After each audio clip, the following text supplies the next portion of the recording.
Sindicarga News Podcast está recebendo hoje o professor Luciano Teixeira, que é gerente de qualidade, planejamento e operação acadêmica da Uniswan, e a doutora Luciana Naide, que é advogada trabalhista, especialista em direito do trabalho aqui do Sindicarga e que faz um trabalho excepcional aqui com nossos associados. Obrigado pela presença. Professor, o que é? Gerência de qualidade, planejamento e operação acadêmica. Muita coisa, né? Mas, basicamente, a minha principal missão hoje é garantir a qualidade acadêmica, sabe? Garantir a qualidade do ensino para o aluno.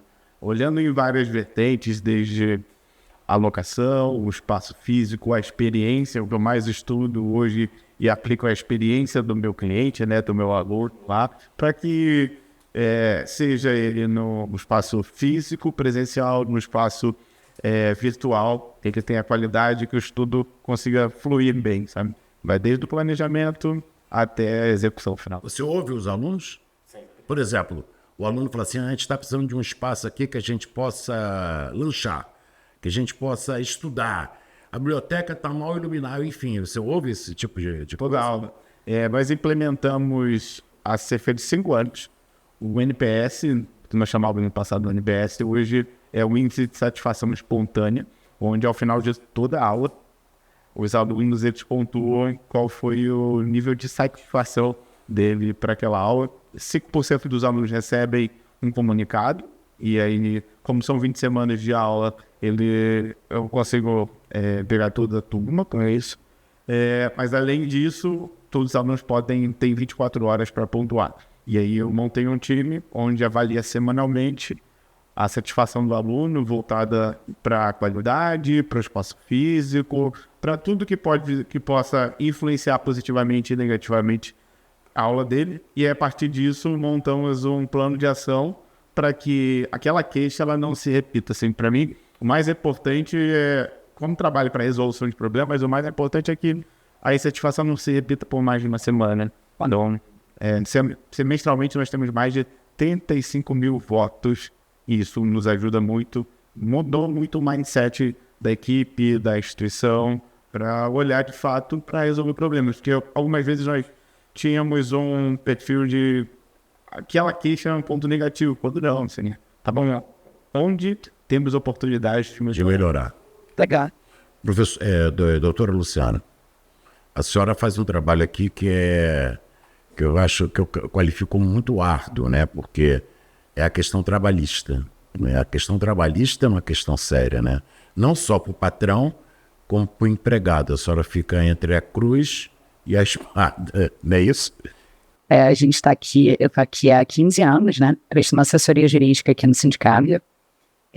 Tenho aí, desde os primórdios, desde o início da minha formação, tive a oportunidade de crescer no conhecimento trabalhista voltado para o segmento de transporte.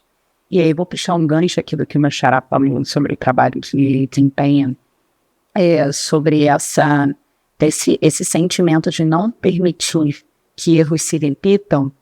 Eu acho que hoje, depois de todo esse meu tempo, essa minha experiência, hoje eu poderia dizer que esse daí é o coração do trabalho do jurídico trabalhista aqui no sindicato.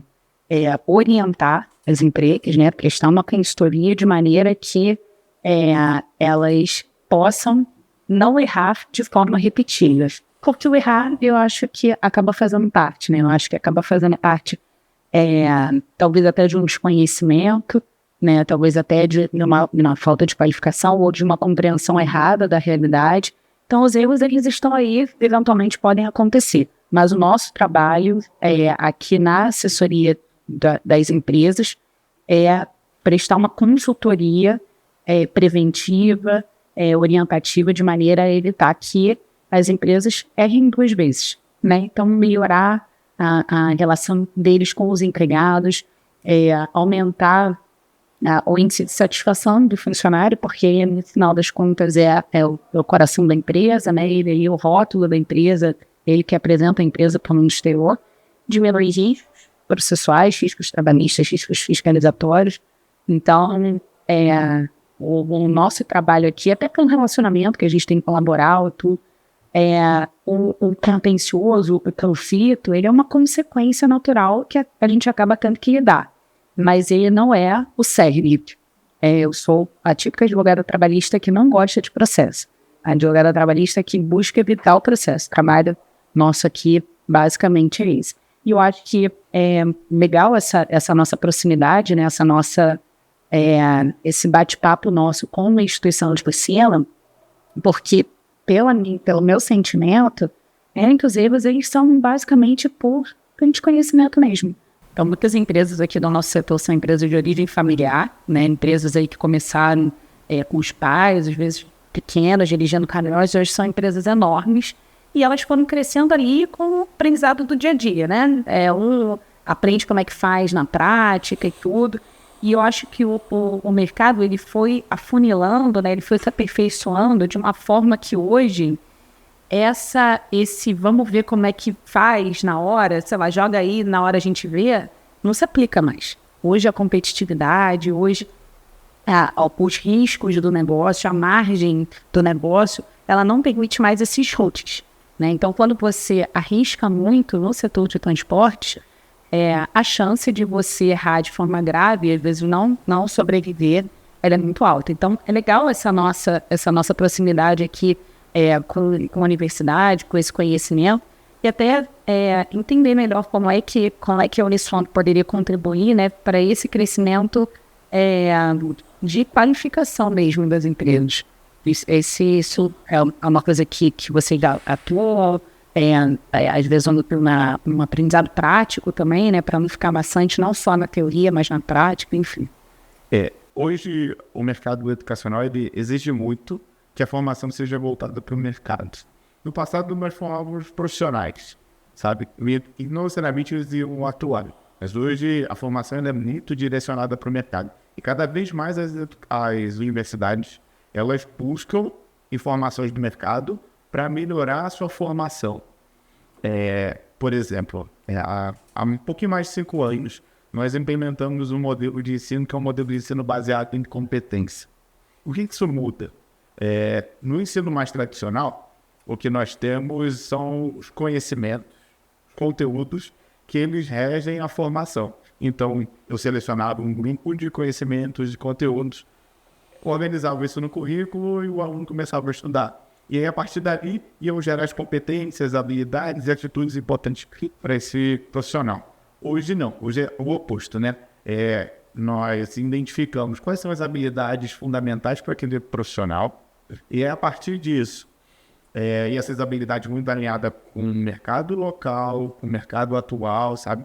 E aí, a partir disso, nós identificamos quais são os conhecimentos fundamentais. Então, o que rege é muito mais a necessidade do mercado e as habilidades que ele precisa ter, que aí sim eu vou selecionar os conhecimentos. Porque todos nós aqui, eu creio, e todos nós tivemos muitos conhecimentos na universidade e ao longo da formação... Mudou. E eram conhecimentos que falavam assim, isso aqui eu não vou utilizar, não vou aplicar, não é tão importante para mim. É verdade. Porque aquele conhecimento não fazia sentido para uma habilidade, para uma competência. E aí, quando eu trago as habilidades e competências para a mesa, falo assim, isso aqui é fundamental, eu começo, então, a direcionar mais tempo de conhecimento e mais tempo de oportunidades práticas para que, de fato, vai resolver problemas da minha profissão. Então, e aí, aliado a isso, temos métodos de ensino que são resolução de problemas. Então, todo semestre, o aluno ele precisa realizar um projeto para resolver o problema real.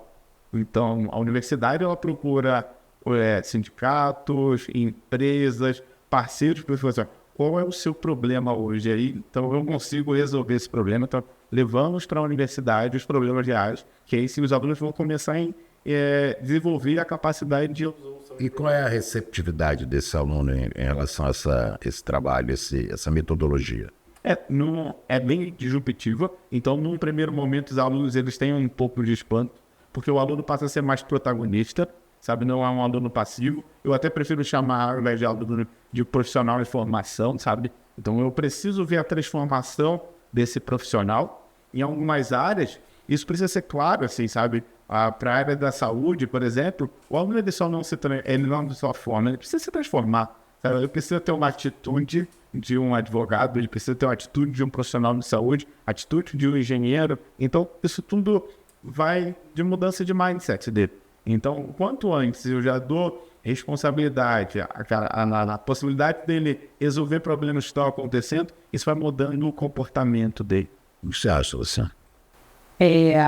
Então, eu vejo isso, eu achei interessante isso que ele falou, da universidade, ela está antenada com o mundo real, ela está antenada com o mercado e a forma como o mercado se comporta, porque, você vê, na minha formação jurídica, a gente sai com conhecimento jurídico, se você der um processo para a gente, na teoria, nós estamos habilitados a cuidar daquela demanda do início ao fim.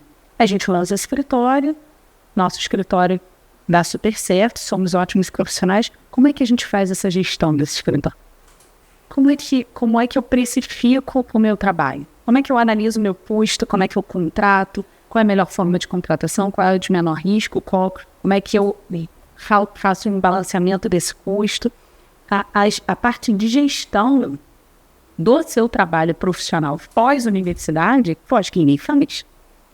Pelo menos na minha carreira não se faz. E eu acho que no setor de transporte, isso daí é uma lacuna profunda. Poucas transportadoras sabem precificar o seu trabalho. Poucas transportadoras sabem precificar o seu frete. Qualquer alteração mínima que você bater numa legislação, numa decisão de governo, numa decisão de Supremo Tribunal Federal, como no ano passado a gente teve, em relação à jornada de motorista, tivemos agora há pouco com a reoneração da folha, vai ou não vai, uma empresa de um diretor nosso, uma empresa média, e aumentada a leite por dia R$16 mil. Qual é o impacto que você tem que inserir no seu frete para que isso não ocorra um ramo? Né? Então, assim, como é que se faz essa precificação? E como é que o consumidor aceita o repasse desse frete? No mundo de frete grátis. No mundo de frete grátis, exatamente. Hoje nós vivemos um mundo de frete grátis. O cupom do frete grátis, onde que eu vou conseguir o frete? Então, é essa luta do embarcador querendo dar o menor preço possível, abrindo bid, os empresários super preocupados em perda de cliente e o limite a partir do qual eu não consigo mais abaixar para não gerar no negativo. Então, legal, existem universidades hoje que formam empresários, né, formam profissionais do ramo de logística, a gente aprende sobre o transporte na prática, mas eu acho que poucas formações trazem essa noção de realidade do sair daqui, vou gerir o meu negócio quando? Com a questão da remuneração da folha, que choveu de pergunta de empresário para mim gente, alguém, por favor, tem uma planilha, custo de frete, alguém pode, por favor, me ajudar? Quanto que eu coloco a mais? Como é que eu justifico isso para o meu cliente? Então, essa aí, voltando um pouco, né, naquele no início do nosso papo de formação do profissional, qualificação, teoria e prática. Né? Teoria e a prática, legal, a teoria a gente sai indo, mas e na prática? Sair dali eu faço isso quando? Né? Então eu não sei se a universidade hoje ela tem, voltando um pouquinho aqui para a nossa área, que eu sou advogada, mas respiro transporte, então eu acabo só falando de transporte, existe alguma possibilidade das empresas de transporte formarem profissionais voltados para a contribuição efetiva do crescimento da empresa, uma contribuição aí dessa gestão de empresa, que é uma coisa tão difícil. Essa teoria, em realidade, ela é uma coisa viável? Eu vou até mais além. Eu gostaria de saber o seguinte: a universidade tem portas abertas para essa realidade? A universidade ela consegue suprir essa demanda. Tudo que eu falei eu formo profissionais mais habilitados, mais competentes para as necessidades que nós temos hoje. Mas, além disso, a universidade hoje ela é capaz de formar profissionais para uma demanda específica de uma empresa ou de grupos de empresas. Então, por exemplo, nós temos uma metodologia que é bem nova, bem inovadora, chamada Dual. Essa metodologia ela começou na Alemanha, e se expandiu facilmente, rapidamente, na verdade, pelo mundo, que basicamente a universidade está de mãos dadas com empresas. E aí, então, nós formamos profissionais daquela área, daquela profissão, para atuar diretamente na empresa. Como logística, por exemplo. 50% da carga horária dele ele vai estar na universidade, aprendendo a teoria e práticas simuladas, e 50% ele vai estar na empresa. E aí, com isso, eu consigo diminuir uma necessidade daquela empresa. Então, porque além de toda a questão teórica e toda a necessidade daquela formação, ele também já vai estar atuando naquela rotina da empresa. Então, às vezes tem equipamentos específicos, procedimentos específicos, uma rotina mais específica, ele vai conseguir estar lá.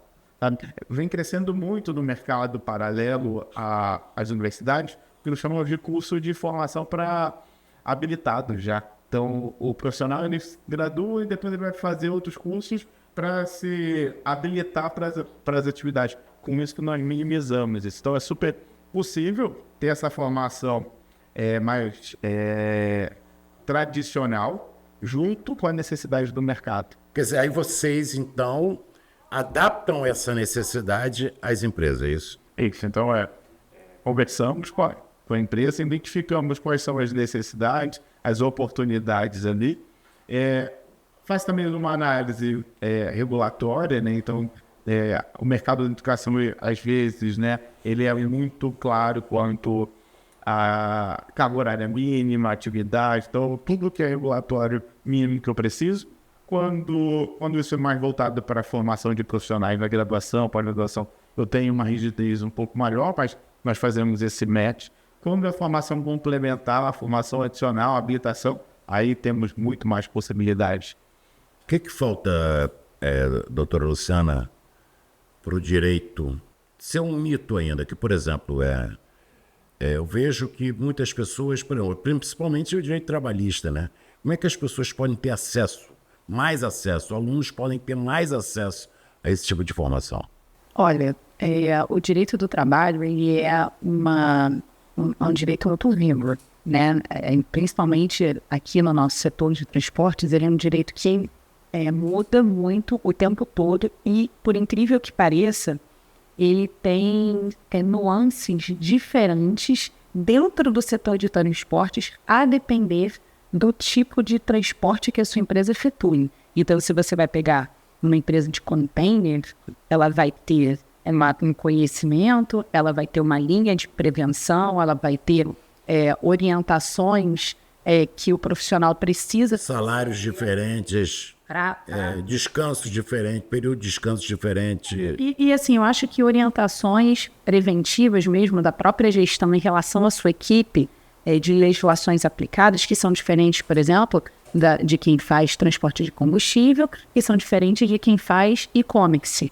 Então, a gente está dentro de um mesmo setor de transportes, a gente está dentro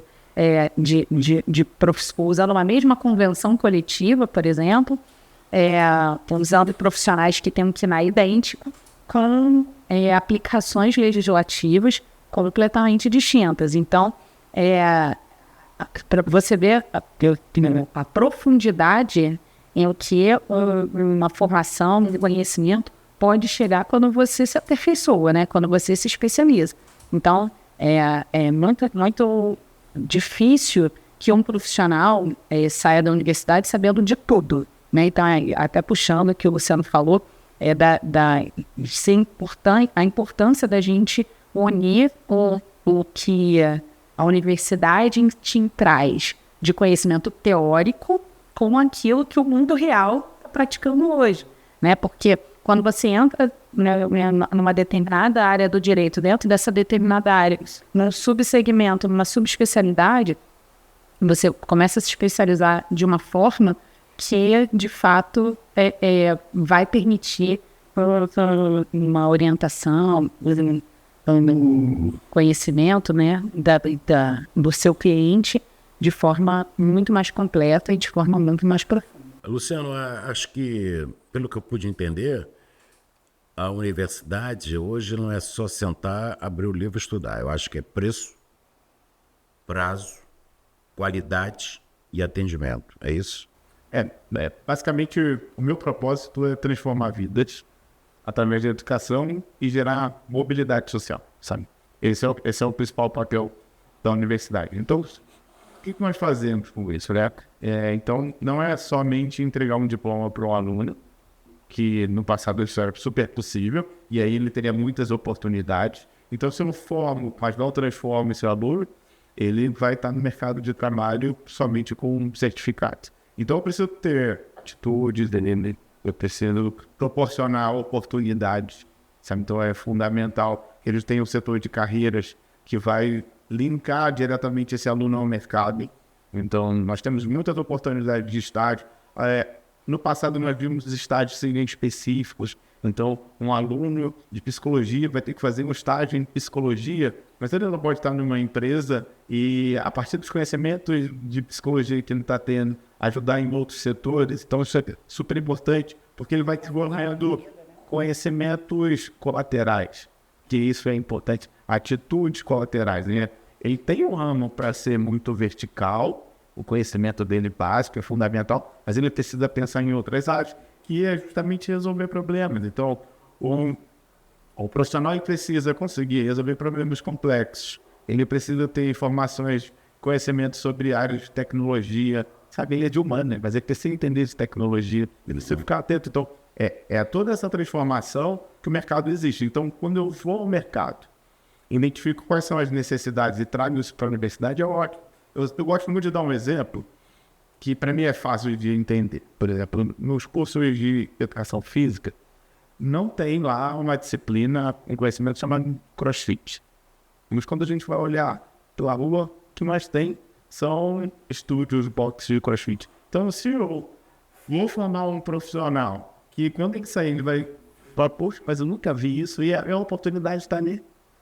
Beach tênis, sabe, os esportes de praia, eu tô falando da realidade aqui no Rio, se eu não consigo olhar essa necessidade do mercado, trazer rapidamente para a instituição, lá para a universidade, para formar, acaba que esse profissional que quando sai, em tese deveria ser um profissional mais atualizado, ele é inexperiente, sabe, não tem tanta experiência com o mercado, mas ele é o mais atualizado, ele não está tão atualizado. Então, é fundamental a universidade ir para enxergar fora então, assim, da bolha. Você sempre usei isso para todos os ramos. Então, eu preciso e essa parceria também, eu queria que seja muito comum, né, no setor de recrutamento. Falar assim, poxa, eu tenho tanta necessidade de ter profissionais com essas habilidades, com essas atitudes. A empresa precisa disso e também não se aproxima da universidade e acaba que fica num gap. Então, para mim, como universidade, eu preciso estar no quê? Em cima do que ele está falando é a história do RH com o direito do trabalho, de repente. E até psicologia, né? É psicologia. Nunca pensaria que uma empresa poderia ter um estagiário de psicologia dentro do seu RH. Olha que coisa genial. Seria um super auxílio. Às vezes um aprendiz, até, né? Você vê, a gente tem aqui um gap. Até um profissional mesmo, né? Qual o problema? Não. O profissional sim, mas eu digo assim, dentro da formação da pessoa, ela já pode iniciar enquanto ainda aluno um conhecimento extremamente prático. Às vezes ela vai querer se formar em profissional de psicologia e não vai querer abrir um consultório. Às vezes ela vai querer trabalhar numa empresa, utilizar, e pode ser que ela saia da faculdade até sem saber que isso é uma possibilidade, ou aprendendo já depois de formada. Agora, olha para um empresário o quanto um aluno com esses conhecimentos e informação poderia acrescentar na empresa dele, às vezes até por um custo mais baixo, pegando empresas aí de pequeno, médio porte, né? Porque a gente costuma olhar sempre como exemplo para grandes empresas, mas o nosso setor não é um setor formado de grandes empresas. Ele é um setor que tem na sua maioria, no seu maior corpo, empresas de pequeno e médio porte, que talvez não teriam condições financeiras de ter um psicólogo no seu RH, mas teriam condições de ter um estagiário ou um aprendiz, até desmistificar esse pensamento que hoje, infelizmente, ainda existe, agora eu não vou falar só no setor de transporte, em todo o setor, de que o aprendiz ele é um custo que eu sou obrigado a ter porque o governo me manda ter. Aquela despesa que eu tenho que cumprir cota então eu vou contratar um aprendiz porque eu tenho que cumprir cota. A gente desmistificar isso, trazendo qualificação, pode fazer com que o empresário olhe para o aprendiz como um profissional que realmente vai acrescentar, né? Que ele realmente vai trazer coisas positivas, vai trazer conhecimento, vai agregar ali qualificação, modernidade, que às vezes a empresa não tem, né? O que o Luciano falou, ele o profissional que está em formação ali, ele está em formação com um conhecimento teoricamente mais atualizado que tem, né? Então, talvez essa proximidade com um aprendiz ou com um estagiário, ela possa agregar, sim, de forma excepcional no setor. Nominalmente, essa ideia. Porque o aprendiz, historicamente, que nós temos é alguém que faz um trabalho em manipulação ou trabalho de baixa complexidade. Ele é facilmente substituído por tecnologias. E ali, quando já implementam soluções, tecnologias, ele vai sendo obsoleto. Então, se eu não tenho uma formação prévia para esse aprendiz, se eu não qualifico ele para as minhas necessidades, ele só vai ser um peso, só vai ser um custo. Mas ele pode ser um profissional ali, de novo, de qualificação mais baixa, mas que pode resolver problemas para a gente rotineiros simples. Só para trazer um exemplo, os profissionais de TI, a maior parte das vagas são ocupadas por profissionais que não têm formação no ensino superior. Então, são profissionais que basicamente eles já têm atitude de conhecer, ficam lá no seu computador, no seu celular, aprendendo e desenvolver as coisas, conseguem desenvolver e conseguem ocupar vagas que não são vagas, às vezes, júniores. Então, ganham bem. Então, se eu já tenho essas formações para um jovem aprendiz, eu tenho certeza que ele vai conseguir otimizar e melhorar muito aquele setor. Mas eu olhar aquela posição ali como uma oportunidade de crescimento, não somente para cumprir uma cota que eu preciso ter, porque ele entregava um memorando, entregava um documento, uma xerox, substituía. Eu sou da época que estagiário, você levava a correspondência não sei aonde, trocava o galão de água, exatamente. Então, quando você falava, você vai ser estagiário, o cara chega a tremer, né? Eu acho que hoje em dia nem tanto, mas ainda é uma relação de... Essa nomenclatura estagiário, essa palavra estagiário, acho que ainda causa um pouco de arremeio. Eu preciso ter também um ecossistema que seja voltado para isso. Então, que aquele setor, que aquele departamento, que aquela empresa esteja atenta para isso. Porque em áreas de criação, em áreas de design, de produção gráfica, sabe, eles são super bem-vindos porque é a galera que está ali com um cérebro fresquinho, que quer produzir, mas em outras áreas mais tradicionais, ele até tenta algumas vezes. Então, também eu preciso ter um ecossistema. Ele precisa estar preparado, mas também preciso ter um ecossistema que vai me proporcionar isso, que tenha liberdade, que tenha segurança.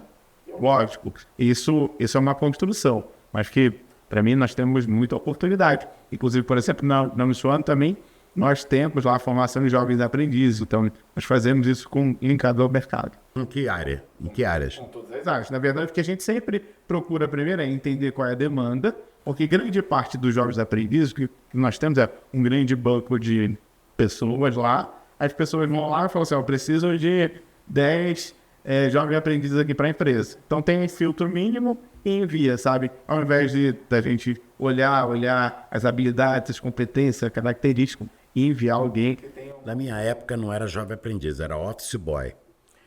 Na minha época. Eu comecei numa empresa chamada Abril Cultural. Por isso que eu acabei vendo jornalistas, fotógrafos, e optei em ser jornalista também, por causa também disso. E uma vez eu tinha um diretor, um chefe, que isso era na Rua do Passeio, ali no centro da cidade. Ele tinha uma namorada em Santa Teresa. Ele brigou com ela, então ele queria dar um urso para ela de pelúcia. O urso era do tamanho desse painel aqui. E lá fui eu com aquilo troço, dentro do bondinho de Santa Teresa, com aquele urso para casa da mulher. Né? Eu era o office boy. Né? Então, eu tenho, entendeu? Essa história que você estava falando, não, tá, tudo bem, jovem aprendiz, a gente pode botar na empresa de transporte? Pode. Empresa de logística? Pode. No escritório de contabilidade, advocacia. Aqui no estúdio? Pode. Mas vai falar assim, compra ali É mais ou menos isso, né? Infelizmente, né? Eu acho até que hoje em dia, eu acho que, como você coloca muito bem e faz um trabalho excelente, é especializar esse jovem aprendiz. Ele faz, tudo bem, eu sou um jovem aprendiz, mas eu sei mexer em TI. Eu sou um cara de TI bom. Sei fotografar, sei levar, sei falar com o cara do cartório, com a pessoa lá, o funcionário do cartório, que essa petição aqui, que não sei o que, não sei o que lá. Eu acho que é por aí. Né? Não é só para trocar o galão, como você falou. Eu acho que esse é o mito. Não estou dizendo que trocar galão é inferior, não, pelo amor de Deus. Eu já servi muito cafezinho também. É muito importante ali naquela rotina. Naquele contexto, exatamente. Entendeu? Eu acho que tirar esse mito, né? Porque hoje existe ainda o mito de que esse é o único trabalho que o jovem aprendiz é capaz de fazer. Exatamente. Esse é um trabalho que, se já não foi integralmente substituído pela tecnologia, está no caminho de ser e de deixar de existir. Como eu era office boy da empresa agricultural, mas eu só que trabalhava na cobrança, um rapaz, colega, tirou férias. Eu fui para o setor de fotografia. Aí eu vi os grandes fotógrafos da época da Veja, da Vejinha, e vai por aí. Eu falei, poxa, jornalismo é maneiro. Eu era garoto, tinha 15 anos. Falei, poxa, quer dizer, aí eu já linkei com a minha profissão, que eu queria ser jornalista. Eu também fui jovem aprendiz, eu criei com 15 ou 16 anos. Foi a primeira vez que eu entrei numa universidade e me encantei. Pois é. Desde então, eu nunca fiquei mais de um mês fora de uma universidade, sabe?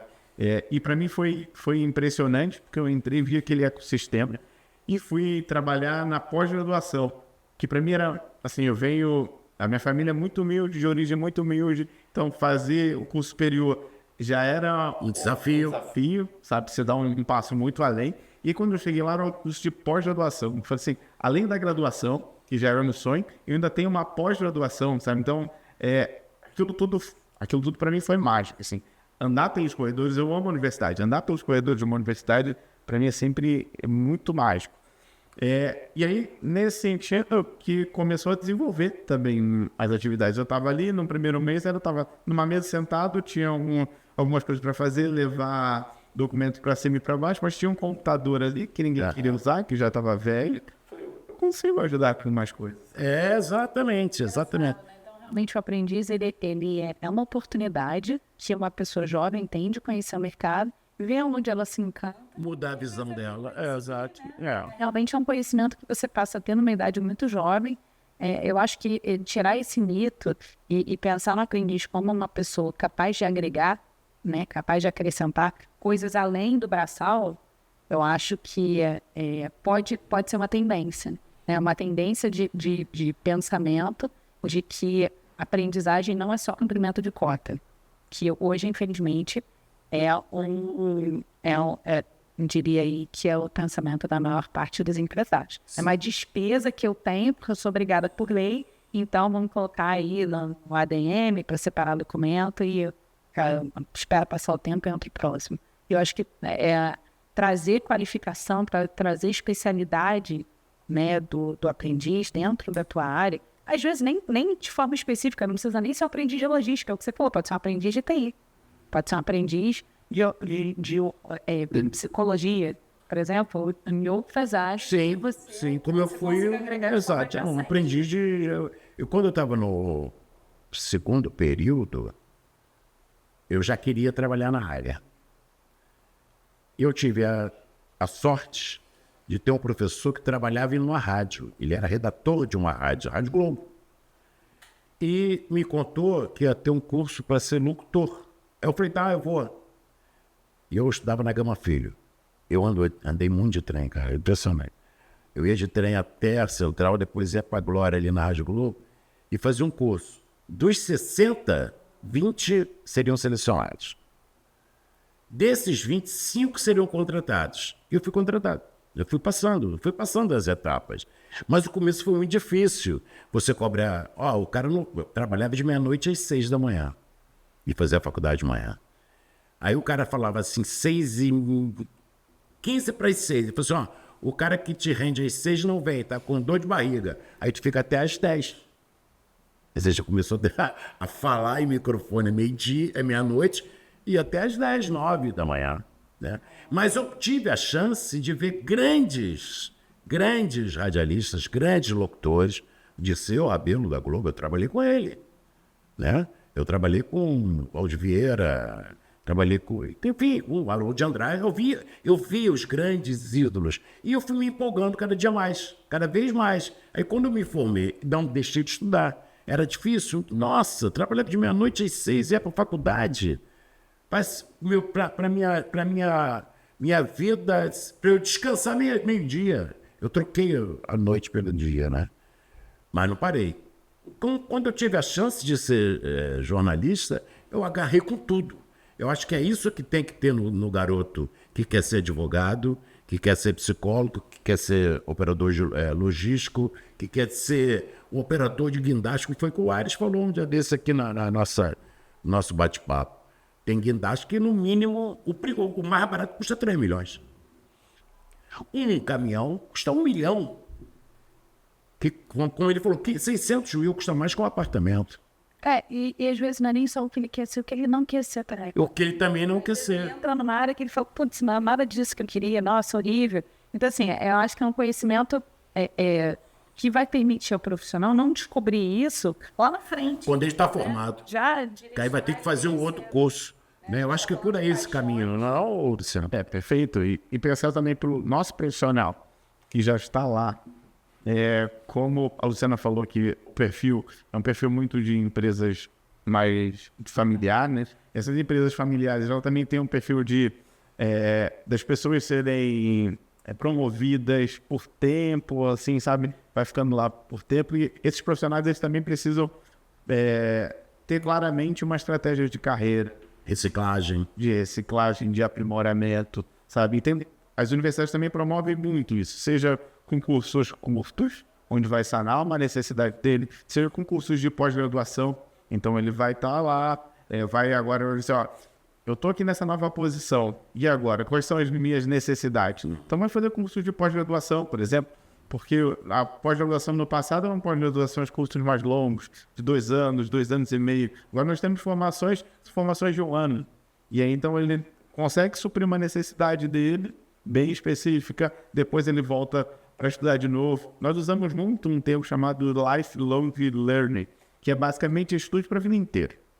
Que esse é o perfil do profissional hoje. Você precisa estudar para a vida inteira. Todos os dias eu estudo. Eu escuto podcast todos os dias. Olha, eu vou te falar, eu aprendo todo dia. Por exemplo, eu não conhecia, não sabia o que era podcast, né? Instagram eu também, porque eu sou de uma outra geração. E agradeço muito a um rapaz que trabalha comigo, chamado Yuri, que é um cara que me ensina. Ele falou assim, não, você está errado, é assim, assim, assado.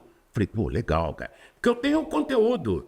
Eu não tive essa história, quer dizer, agora tem, graças a Deus, da reciclagem. Hoje, e o mundo muda muito rápido, né? É muito rápido. Se você fica pouco tempo distante do conhecimento, distante da prática, distante do estudo, distante desse binômio, que eu acho que é o coração aí da formação de um profissional completo, que é a teoria e a prática, ficou um pouquinho longe dos dois, alguma lacuna você vai ter. Luciano, o que você mudaria, o que você manteria? Nós estamos chegando no final. Aonde? Na educação? Eu quero uma educação ainda mais disruptiva. Eu quero uma educação que seja ainda mais desafiadora, que converse ainda mais com o mercado, sabe? Que vá conseguir transformar a vida das pessoas de forma mais rápida, mais assertiva, você sabe? Mas, para mim, hoje, habilidades comportamentais ainda são muito importantes para o profissional.